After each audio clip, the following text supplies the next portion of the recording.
Well, good afternoon, freedom fighters and Alberta patriots. This is just like a bad dream. You keep thinking it's going to end, but day after day, week after week, it only gets worse. And we just can't seem to snap out of this bad dream and to look forward to something bigger and brighter and better. But today, really want to go over a little bit more about what happened last Thursday with the Supreme Court ruling against Alberta in the carbon tax.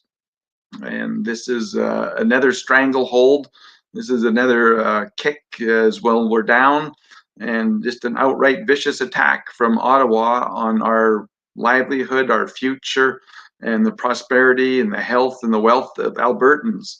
It's very clear that Ottawa and the Supreme Court and others do not want us to succeed. They want to see us become a have-not province, and they're accelerating I want to say, the activities towards us to limit us, to reduce our abilities to look after ourselves, to prosper. And our premier seems to think that, wow, didn't see this coming. What should I do about it? And so first, most persons response was just simply to say, we got to use the notwithstanding clause. This is crazy.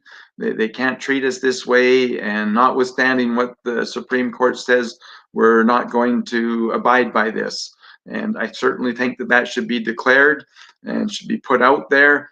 But this isn't underneath the standard area of the Constitution where they say that this is where the notwithstanding clause can and should be used. But I want to take a different twist today on the possibilities of what we could do with the notwithstanding clause and the areas for a constitutional challenge that I think that they've missed, and what we as Albertans need to do, and to stand together. And we need our premier to stand up. But in the Constitution, it's always frustrated me. There's two things in the Constitution that has been bothersome, and maybe I should open it up here to make sure that I don't mess it up too bad. But under Section 1, it brings up this important factor that we have all these rights and we have all these freedoms so long as they can be demonstrably justified. Demonstrably. What does that mean, demonstrably justified? To me, that means explicitly clear. There's no questions about it. Your freedoms are lost because it's obvious that you're got the intent of hurting somebody, and you're speeding at them in the high-speed vehicle, and the policeman wants to interfere, and you no longer have the right to continue on your course because it's obvious where you're going. And we come to that quick conclusion. But it's always bothered me that had to be in there. And the longer that I've seen the government use the Emergency Act back in 2013 in High River, when they refused to allow people to go back to access their homes. And again, they used this overwhelmingly disgusting attitude that it's not safe for you. There could be black mold. And by the time they let people back in, there was black mold. And the volunteers that were there do an extraordinary great job. And what the government come in and do says, oh, it's not safe for you to be here. And they shut down all the volunteer organizations. And they had the PPE equipment there. They trained people in the morning before they went out, told them how to be careful.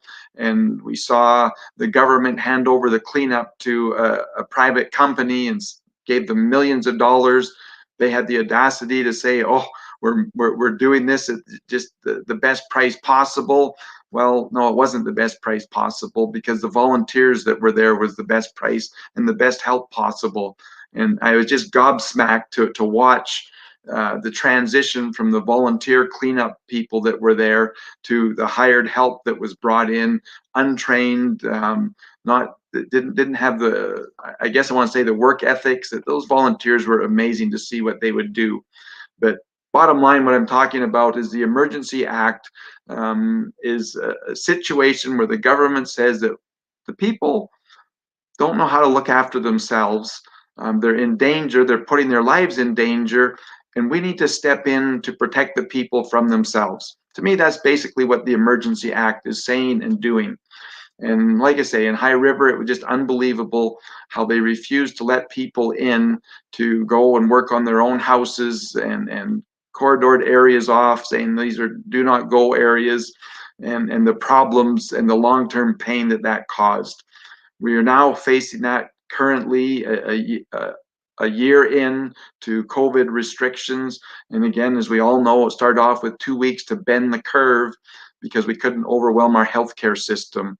And once again, for a year now, we've been following that rhetoric in that we can't allow our healthcare system to be jeopardized, especially to think that the freedom of rights would be the cause of that problem. And so I want to kind of take a little bit different angle here in my frustration, and again, going through the Constitution Act of 1982 and the 1867 one, but under Section 6 in the mobility rights, Section 6, subsection 2B, it says there that we are to pursue the gaining of a livelihood, that we have that freedom to pursue that livelihood. And with the Supreme Court ruling and wanting to tax us, they are sending a very clear message that they don't want us to be able to pursue that livelihood. And I've always loved Reaganomics and the way Reagan says, you know, tax more what you want less of and less what you want more of. And it's very clear that Ottawa wants less of Alberta, so therefore we'll tax them. And if possible, we'll tax them to death, because that's their goal. Trudeau has said many times that he wished he could shut down the oil sands and the oil and gas industry, but it just can't be done overnight. But boy, they're doing a darn good job with this COVID and what they can do. And now with the carbon tax ruling, they're certainly on their way to a brutal start here, or to continue on with that obsession of calling us evil and bad and shutting us down.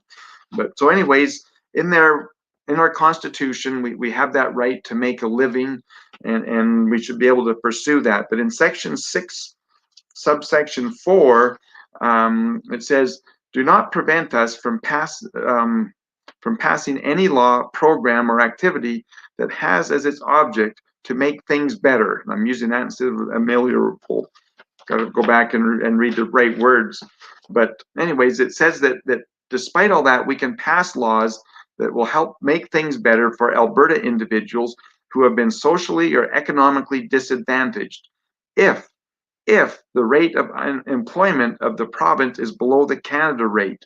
And so I want to share the screen here, David, and if you put up the unemployment rate for Alberta here, I think that you've got that. There we go. Is that we can see there that Alberta's unemployment rate, and this is on the 27th of February 21, it was at 11%. And if you look up a little bit higher, the Canada rate is a little over 8%. So Section 6.4, let's see, Section 6.4 allows us to actually pass legislation that will protect our livelihood and what we're trying to do and our workers. And so rather than having them pass legislation that is actually destroying our constitutional right to make a living and our constitutional right to develop our resources, I think Premier Kenney should be attacking and passing legislation that actually gives us a right to go and to develop our resources, and more important, to sell them to the world. It's also interesting under the equality of rights under Section 15.1. And again, I've had problem with this one, and I've rewritten it a little bit on my own here, but every individual, and so I think every individual, that means Alberta and a Canadian, is to be equal before and under the law. And I don't know how they can say that we're equal when they're coming after our region, they're coming after our industry, and has the right to equal protection and equal benefit of the law without discrimination. Well, the carbon tax is very much discriminatory to our province, to our workers, to our way of life. When you look at how critical that is for our heating, for our transportation, for our cooking, and even for our clothing, that all of these things are critically important. And David, if you can just put up that partial list here maybe for a second of a few things that come, guess I've got to do it, that come from the oil and gas industry. But at the top here, and I don't know that you people can read it, so I'll read a bit of it. A partial list of products made from petroleum, 6,000 items. One 42-gallon barrel of oil creates 19.4 gallons of gasoline. Then we'll jump down here.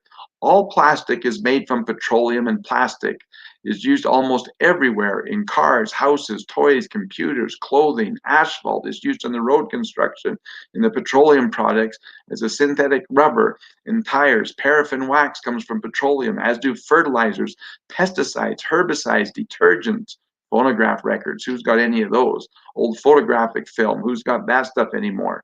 Furniture, packaging materials, surfboards, paints, artificial fibers, and used in clothing, upholstery, carpet, and carpet backing. And then they've kind of got a list, and I mean, it's just, these are just interesting lists. But like, here's one: tool racks, you got skis, got umbrellas, we got roofing, speakers, tennis rackets, nylon rope, water pipes.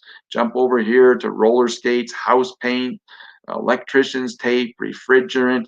I mean, it's just unbelievable how much products we use and derive from hydrocarbons. You want to come back, David? That's good there, I think.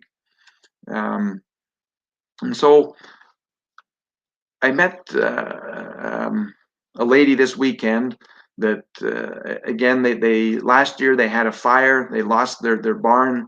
They lost their sheep, and they lost their chickens. And their 3-year-old grandson, who loved coming out to the farm to gather the eggs, was one of his favorite things to do, was just, beside himself that grandma didn't have any more chickens and they weren't going to get any more eggs. And so, because up until that point, the family had already gotten their eggs from grandma and grandpa, he was in shopping with his mother, and they were in doing the grocery shopping, and she went over to the cooler and pulled out this carton. And the young little lad by the name of Logan looked up and says, "Well, what's in there, Mom?" And she said, "Eggs." And his eyes lit up just so big, and he was so excited. He says, "Really?" And mother opened him up and showed him the eggs. And he looked up at his mother, very sincere. "We need to tell grandma that you can get eggs at the grocery store." And I think that that's really relevant to our situation today. There is such a disconnect from the enviro hypocrites. And in there, I include our Chief Justice of our Supreme Court of Canada, in that they don't seem to understand or realize where much of the blessings in our lives and what makes them so good is derivatives from hydrocarbons.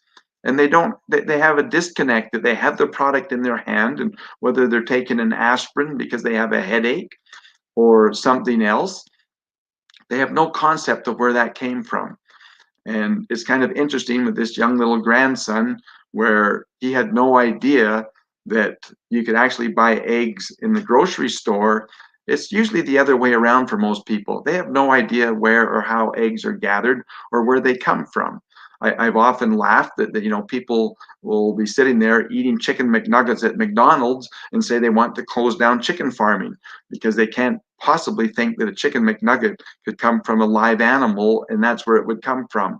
But this is going back to the problem of our Chief Justice and the areas that they're pursuing here. And I just want to read a little bit. If I haven't lost my spot here, we'll open this back up. But I want to read a few of the comments that our Chief Justice made a year ago at a conference, and to realize just what a problem we have to think that this person is even should be considered making a decision on the carbon tax. But he spoke at the United Nations Framework Convention on Climate Change, which states on their website that development countries should lead in the way of cutting emissions. And he was quite pleased to be there. The title of the conference was Human Rights, the Sustainable Development Goals, and the Law. And Chief Justice Wagner was, like I say, one of the guest speakers there, and was quite thrilled to be there and speaking on such a matters.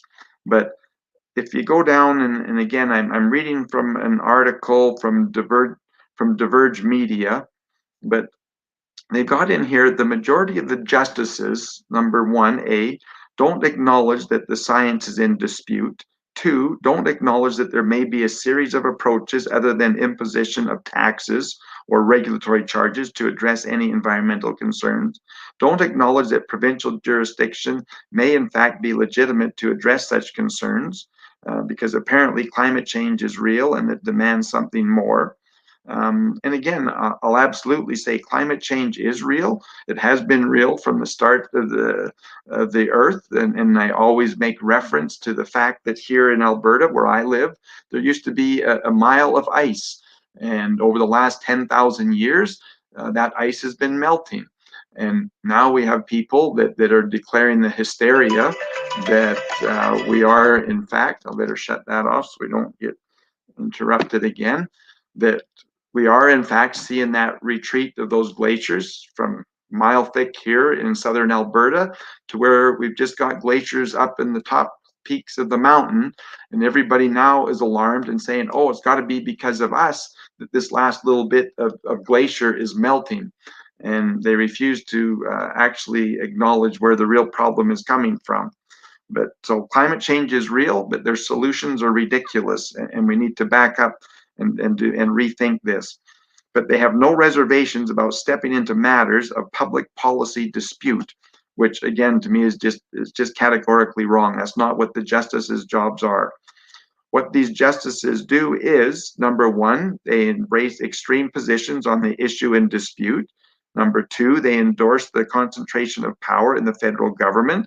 And number three, they signal that the continued imposition of aggressive taxes or regulatory ideas, regimes by elected governments now has the sanction of the unelected judicial system. And so this is the predicament that we're in. But Justice Wagner began by saying that these lectures follow a day of productive and timely conversations regarding the links between human rights, sustainable development, and the law.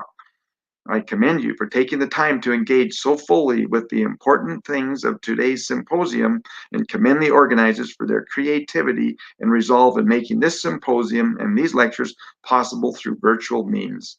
And he goes on, we are in the midst of challenging times that call for innovative solutions to facilitate global recovery and progress while ensuring that individuals are kept safe and secure in every sense of those words. But I'm just going to skip down a little bit down here. But he says he recognizes that judges often serve as a vehicle through which the law is expressed and are called upon to be educators of public understanding and mediators of sometimes deep social conflicts.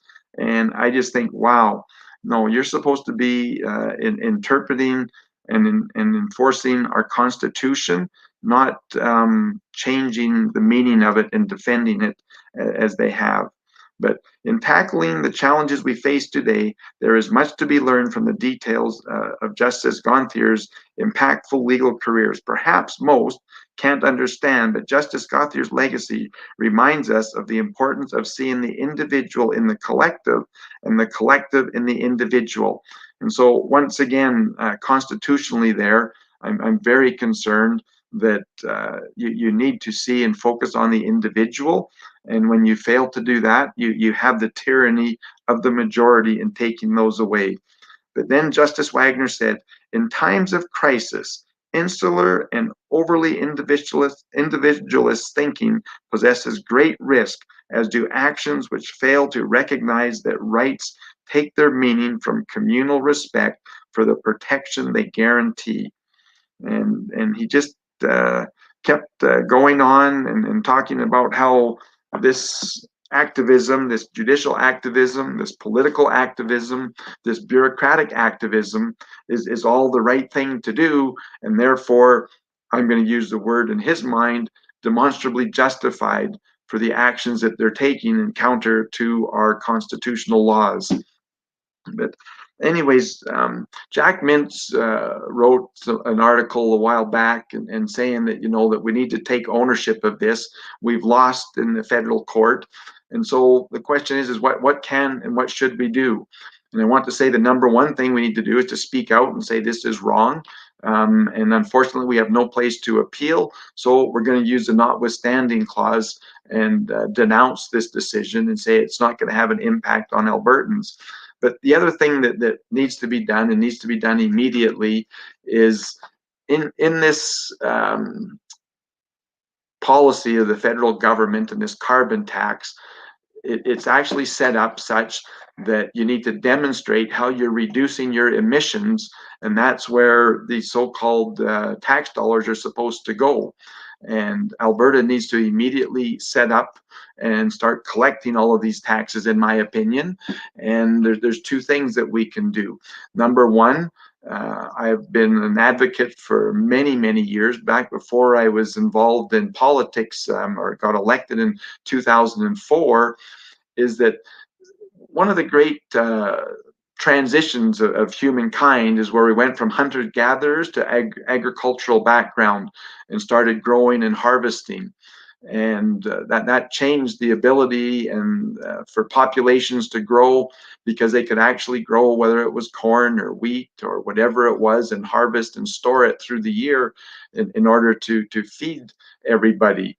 And Alberta, we're very blessed with just incredible land. We've got good weather here most of the time. I mean, it does give challenges to the farmers, but one of the things that we have trouble with in southern Alberta is dry and we don't get enough water. And in northern Alberta, it's wet and they get too much water. But historically, in southern Alberta, back in the 1890s, Galt made a deal with the railroad to put in an irrigation facility, starting at McGrath, and built a weir and started a canal. And that really changed agriculture in the Palliser Triangle, which when Palliser came through here in the 1800s, he wrote in his diary that this was unfit for development, that it was too dry, and there was just nothing that we could do in this entire Palliser Triangle, which is in much of southern Alberta and Medicine Hat and into Saskatchewan. But through the creation of dams and diversions and canals, southern Alberta has become one of the bed baskets of Canada, bread baskets, sorry, in being able to produce. And there's no reason why we don't continue that. But it's interesting that Medicine Hat used to be the greenhouse capital of Alberta, perhaps North America, I'm not sure. But why? Is because they had an abundance of natural gas underneath their city, and they were able to grow greenhouse products year round because of the abundance of energy, which was cheap. And this is the biggest problem with the fact that they're going to tax a most critical input into our lives, whether it's heating, whether it is for transportation, whether it's for cooking, for producing electricity, which enables our life greatly.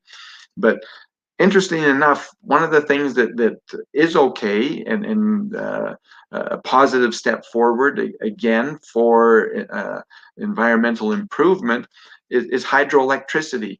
And so I would call on Premier Kenney to actually pull out all the old studies of all the dams and reservoirs that can and should be made. And again, I've been a huge, I've been very upset with the dry dam that is west of Calgary, and the idea of building a dry dam to stop the flooding is just reprehensible. What we need and is critical, especially even in Calgary, is we have the Glenmore Reservoir. It's not sufficient, and they depend on water year round, which again, we're getting more and more in a short period of time as the glaciers melt and the snowpack melts quicker. And there's no reason why we're not developing storage. And with that storage, we should be producing hydroelectricity. And again, the beauty of hydroelectricity is that it's got massive storage. You can turn it on and off on demand, and it truly is environmentally friendly.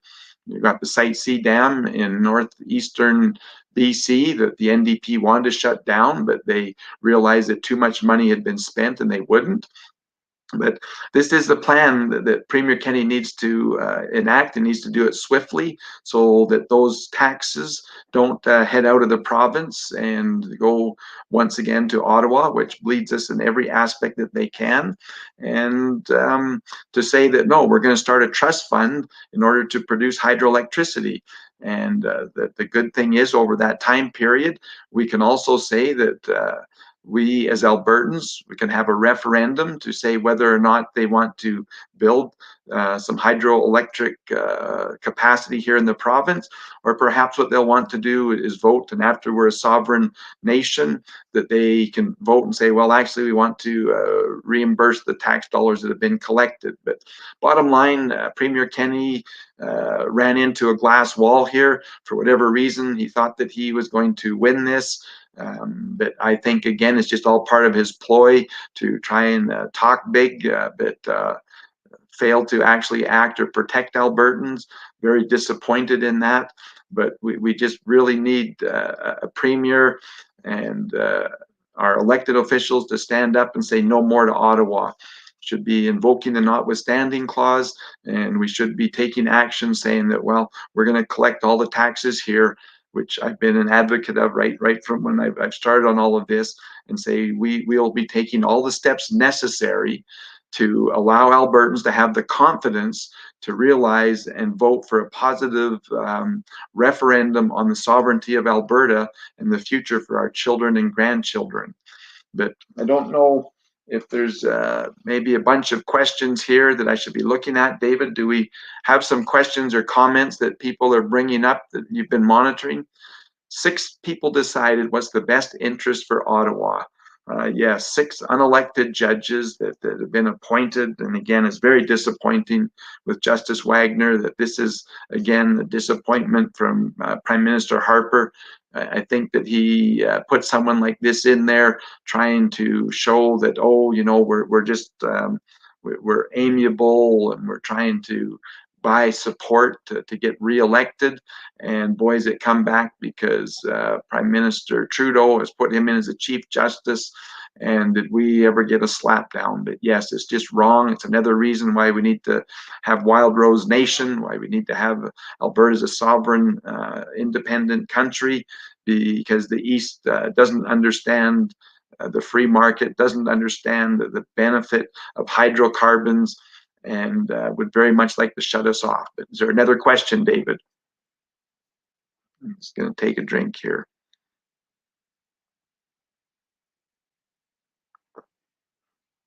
Oh, yes, this is a good point. Thank you, Betty. I find it interesting. Oh, better put that back up there, David, so I can read it. That one of the chief justices on the Supreme Court that legalized the carbon tax is also the interim Governor General of Canada. Isn't that a huge conflict of interest? Thank you, Betty. It absolutely is. And again, he's the one with the conflict of interest that already has an agenda. And I've known several judges over the years, and it's always amazed me how impartial they are and don't want to talk about politics or any of the policies. They remain very neutral and don't discuss that. But yet here we see on the Supreme Court this judicial activism, and they just puff out their chests and think how important it is, just like Hollywood superstars or athletes that somehow think that they have the ability to make decisions for us on our lifestyle and the things that we want to pursue. But appreciate that question there. Any other questions there, David? The least effective province by the carbon tax, or the least affected province by the carbon tax, is Quebec. Total discrimination against Alberta in the West. The federal Liberal government is determined to kill the oil industry no matter what takes place. Separation is absolutely the only way to help this province to survive. Thank you, Bruce. That's the absolute truth. The fact of the matter is that they will continue to pass policy and then legislation that is going to just be brutal on our future, and the dollars that they're spending, that there's just no hope for our children and our grandchildren, our children's children, to pay off this massive debt that they continue to write. And again, it's interesting for me, like I say, if we start collecting all of our own taxes and scrutinizing the federal programs, I mean, Justin has no problem printing money. What does it matter to him whether or not we send our money when he's printing money at the rate that he is? And Alberta just needs to stand up. We need Premier Kennedy to say no more, and to start taking all those steps necessary that I've gone over so many times here in the province. But we need to be collecting all of the taxes by Albertans for Albertans, and we need our own provincial police and judicial system here in the province, because it's very partisan and biased and not in our best interest. Any more questions there, David? There's a huge possibility, there is the possibility of a huge hydrogen economy in Alberta using natural gas and using hydroelectric, you have mentioned. Yes, there is that possibility, and I'm not against it. But what I am against is government interference trying to push that forward. The free market is just incredibly efficient. I always loved the old saying by Adam Smith in The Wealth of Nations, the invisible hand. And I've sat in the House listening to Rachel Notley and Brian Mason and others say how terrible the free market is and capitalism. And I give the simple answer, and again, we've seen it this last year, is that the invisible hand of the market, though it seems brutal at times, is far less devastating than the heavy hand of government. How many people have lost their restaurants, have lost their hair salons, have lost their gyms, have lost their houses because of the heavy hand of government and interfering and saying who is critical and who is not critical. And again, every time I go to town, it just amazes me to see Home Depot, to see Walmart, to see Costco, to see the Superstore. Just the parking lots are full. But yet when you go to a little strip mall and stuff, they've just been devastated and so many people closed. But again, the heavy hand of government is the most destructive, and there's no reason for it. It's hard enough with the invisible hand and the way markets can change. And if we get a breakthrough in hydrogen, great. But boy, GMC and Ballard Power, I mean, they have spent billions of dollars to try and get the hydrocarbon industry up and running, and it's not efficient and doesn't compete with oil and gas, and that they're free to put their money and the research into that, but that government should not be pushing that. And again, I was up at Streamstown this last week and speaking with the farmer rancher there that was going to pick up the byproduct from the ethanol production, using wheat and corn. And I just think, like, this is crazy. The government mandating that 5% of our fuel has to be ethanol. And what do? We use food for fuel. And I just think, again, that the government's way off base and wrong. Any other questions there, David? If they tax Albertans should tax everything coming from the east. Yes, especially as a wild rose nation, as a sovereign nation, we absolutely should be putting on tariffs, things going through. It'd be one of our best bargaining leverages that we could use in actually saying, if we can't export our products, well, there's going to be an extreme tariff on anything that's going through east to west or west to east. And again, we just need a premier and a government that will actually stand up for Albertans instead of somehow thinking that we need to assist the East to make sure that a different government can get in place, which again has never historically done anything for us. But appreciate that comment and certainly is applicable. Oh, here's a big one. Thanks, Bob. The conduct of the RCMP at High River was criminal, truly, absolutely terrible. I have not respected the RCMP since then, and their conduct has steadily declined since then. We need provincial police and a new party to lead the province. The current one is criminal as well. I couldn't agree with you more, Bob. I mean, it was so disappointing. It just became a game there in High River to see who could kick indoors with the fewest number of hits. I went to some beautiful homes with nice glass doors and the glass sides where it had been kicked in, and the homeowners had never locked their door the entire time they lived there. They didn't even have the courtesy to go and try and see if the doors were open or to walk around to the back or see if windows were open. Oh no, it was just a big game to kick the doors in, walk through the house, seize guns, seize ammunition. Very, very embarrassing for the RCMP, in my opinion, but yet they stood behind it. They did nothing about it. And yes, in rural Alberta especially, the best interest in the protection of the people is not there. Unfortunately, we've seen both with the Calgary City Police and other municipal police forces going along with the current government edicts and fining people and hustling them off, allowing federal agents to hustle them off to isolation facilities. And we actually need a justice system and a government that understands that the police are there to protect individuals, not to punish them or to make them, what would you say, fall into line to the government's narrative and way of thinking. But again, very disappointing. And we'll be talking more about the problems with COVID and these restrictions. We keep thinking that next week they'll be lifted. It's quite clear that they're going to continue because of the new variants, that they're going to continue with that. And again, we'll talk a little bit about how the way they've handled the COVID is very similar to the way they've handled our deficits, and they're actually kicking the ball down the road, and it's going to be a very tragic ending, I believe, if they keep doing this. And maybe it's already too late to get out of this smoothly, but no, the RCMP and their I'm going to say federal oversight and the direction they're sending them has not been in the interest of Albertans. And we need to do something about that with civilian oversight and take it away from the politicians as well, locally here too. But thank you for that one, Bob. Another question or comment, David? Another Paul break. Thank you. Historically, again, every time a government starts printing money with their fiat currency, the currency ends up collapsing. It's just amazing to me that why can't we learn from history?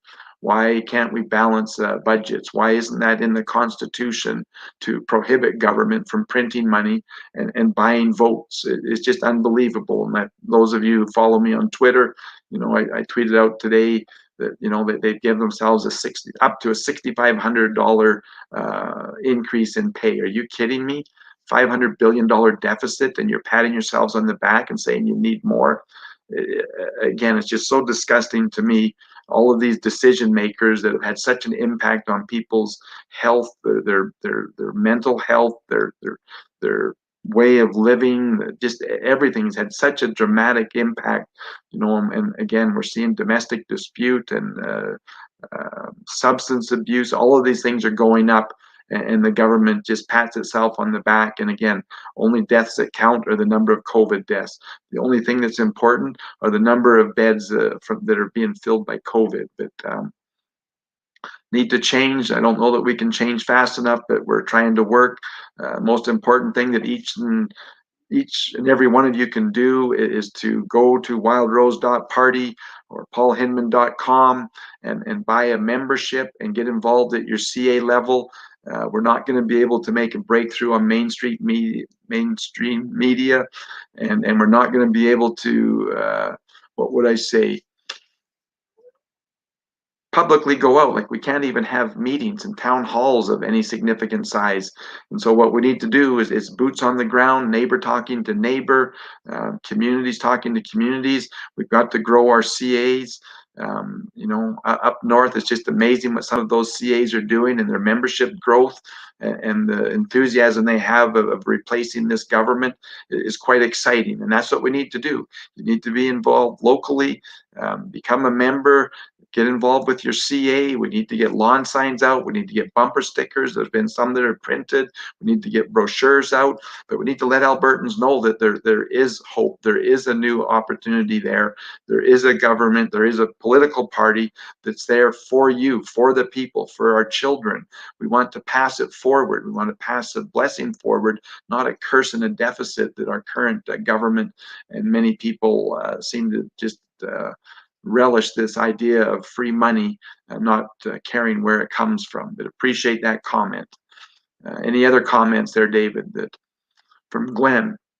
Alberta can and will move forward with new innovations on our CO2 emissions as we are good environmental stewards. Paul, do you think that it is ridiculous how Alberta is being treated in the Confederation as Canada, emits only 1.6% of the world's total emissions.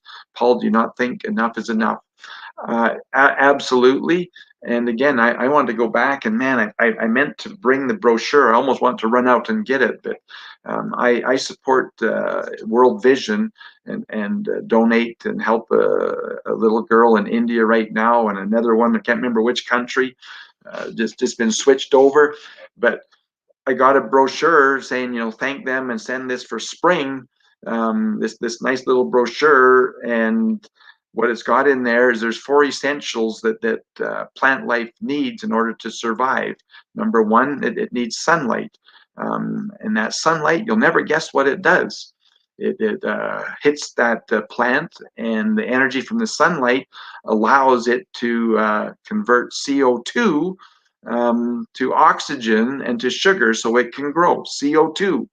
Number 2, it needs the land, and in that land it needs fertilizer. And again, carbon is needed, carbon fuels to produce the fertilizer. Number 3, it talks about the air and the conversion of CO2 to oxygen for us to breathe in the fresh air that we need. But it was interesting that 2 of the 4 elements, and again, the other one, of course, is water in order to grow, but 2 of the 4 elements had to do with CO2 and the sun. And again, we talk about the disconnect of where a chicken egg comes from or where our McNuggets come from. Well, there's a bigger disconnect on what CO2's role is in our environment. And again, CO2 is on the rise, but because of that, crop production is on the rise. And again, when you look at the world statistics on crop production, it's up 10 and 15%, and that's directly related to the CO2 in the environment, and then how lush it is. When you go to a greenhouse, we're sitting at 300 to 400 parts per million in a greenhouse. In order to get maximum production, they'll pump in 1,200, 1,500 parts per million, and you see amazing growth because the plants aren't being restricted on that. But this whole environmental movement is hijacked and a total miscommunication, and I want to say propaganda on the role of CO2 and what it does. And it's another important aspect that we need to get into the schools and everywhere else.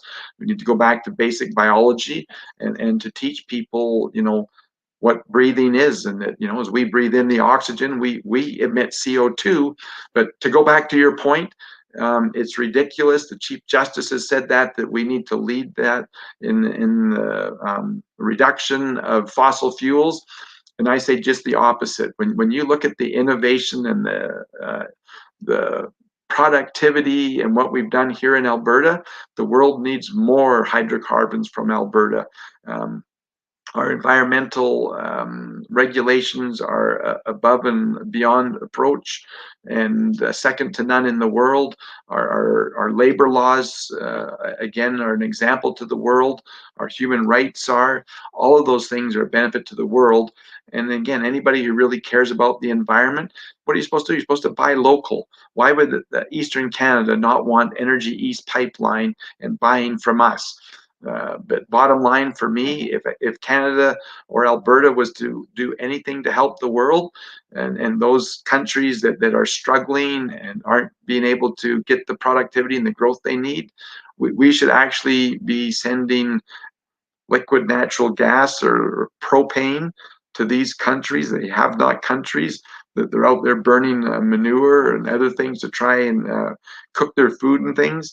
And they should have refillable propane bottles, and that would be one of the top things that we could do to enhance their lives. That, and to be giving them, the energy to drill and find water and put in pipelines for water and filters. That would be actually caring about the world in those third world countries. But to say that we need to do without hydrocarbons, that especially the people that say it, they're complete hypocrites. But appreciate that. And yes, it's not about us reducing our 1.6% and thinking that we're going to make the world better off. The world would be better off if they were using more of our natural gas, and our propane and our fuels would truly reduce the environmental impact around the world. But thank you. Another one, David? Well, we want to thank everybody for their input. This was a little bit different angle tonight, but again, like I say, I'm very frustrated with our premier and the short-sightedness and the failure to have a plan. We absolutely can and should be eliminating the carbon tax, and yet he's done nothing for it. And so if in fact we're going to have to collect it, then let's collect it into our own trust fund and do something like build some water reservoirs and produce some hydroelectricity.